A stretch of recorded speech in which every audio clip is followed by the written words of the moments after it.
রূপা, তুমি কি এক্ষুনি নীল রঙের একটা শাড়ি পরে তোমাদের বেলকনিতে এসে একটু দাঁড়াবে? তোমাকে খুব দেখতে ইচ্ছা করছে। এসে একটুখানি দাঁড়াও। আমি তোমাদের বাসার সামনে রাস্তা দিয়ে হেঁটে চলে যাব। সে কথারই যথার্থতা প্রমাণ করতে নীল শাড়ি পরে, খোলা চুল উড়িয়ে, চুড়ির রিনঝিন শব্দ তুলে বারান্দায় দাঁড়ায় রূপা।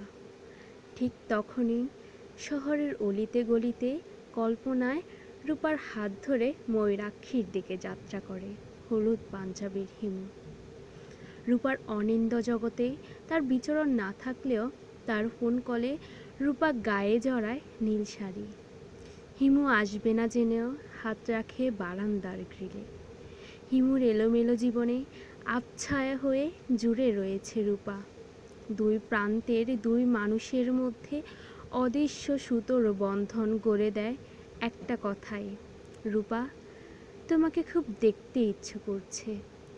তুমি কি একবার নীল শাড়িটা পরে বারান্দায় আসবে?